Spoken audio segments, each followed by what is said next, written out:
first project here I thought was so innovative and fun. So what I used was the Hajortron pot and the Brunsta lampshade along with some E6000 black paint and a paintbrush. So I used the bottom side of the pot, which is typically like the water catcher, and I flipped it over and I'm gluing the top side of this Brunsta lamp pendant directly to the bottom of the pot. So what I'm using is E6000. I cut the corner off, by the way, just to get the E6000 out because sometimes the top dries, and I'm using a ton of E6000 and just making sure that this is really going to be cemented and fastened because this is going to be holding up a plant. And I just put a ton of it on there because we're going to be covering this with black paint later, so no worries. You can fold over your E6000 corner and use it again later.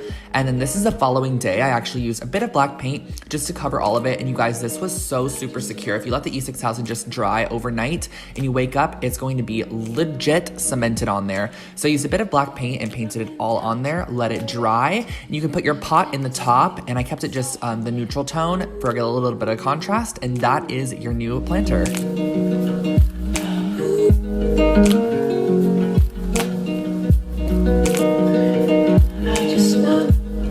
Next up, we're making this decoupage tray, and I used the clack tray from IKEA along with some magazines, scissors, matte Mod Podge, and a paintbrush. So what I did was go through a couple of magazines I had laying around my apartment and just pulled out anything that was interesting to me. So like this tiger printed elephant, these really cool words with a yellow background. I found this Louis Vuitton sort of background that said consume cool on it, and just lots of random images and just finds inside of magazines or anything that you might have, personal mementos, Polaroid photos. I even ended up in the end adding some personal things. I did a ticket from an OC fair that I went to. Just lots of stuff you can decoupage on here, and keep in mind also you can add as you go. So if you don't have a lot of images to start with, you can just decoupage the ones you do have, and then later on down the future you can add more to it, cover up what you don't like anymore, and just keep adding, because you could honestly never have too many things decoupaged on this tray. So I cut out these really cool pair of Gucci sneakers as well, and something that I definitely recommend when you're doing decoupage like this is to cut around some of the images. So don't make everything squares. Definitely create some that are a little bit more organic shapes and cut around them, leaving a little bit of an edge. I think that really creates that magazine-esque look.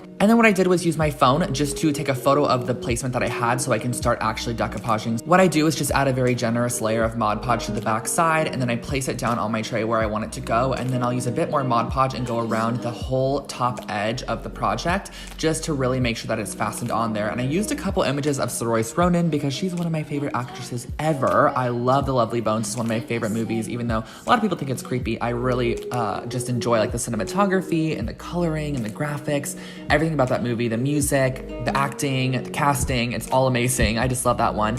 And then also Lady Bird, she just stars in a lot of movies that I really love, so I wanted to definitely make her prominent, and I had her Vogue cover, so I definitely added that in there. And I just decoupaged everything down, and that's basically all you have to do. Just make sure to go over everything in the end with a lot of Mod Podge just to lock it and seal it all in. Put it on your nightstand, put some perfumes on it, store some books on it, whatever you want to use it for.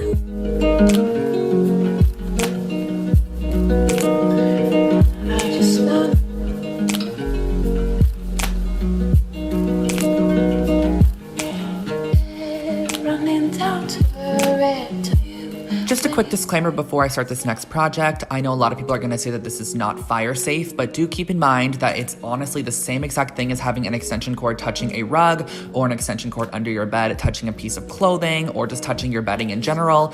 This is completely coated in plastic, so if there is for some reason a spark or something that happens where this thing blows up, it's probably going to light something on fire anyway. So having this little bit of cord around the wire is not going to affect it. It is coated, there's no live wire showing, so do keep that in mind. What you're gonna need for this project is a Copla extension cord, some brass spray paint, hot glue, macrame cord, some tape, and scissors. So what I started off by doing was taking my tape and just taping off the front side of this extension cord because I didn't want anything to get in those actual outlet holes. Then I also taped off the little clicker at the top. I brought it outside and gave it a nice spray painted brass touch. So I sprayed it with my 14 karat brass spray paint and let that dry, of course. And then I peeled off those tapes sort of as a mask just to expose the actual outlets. And next what you're gonna do is use your macrame cording just to tape it on the actual cord. And I did make sure to kind of keep it away from the edge. So I kept it about 1/2 inch away from the actual edge or the start of the extension cord.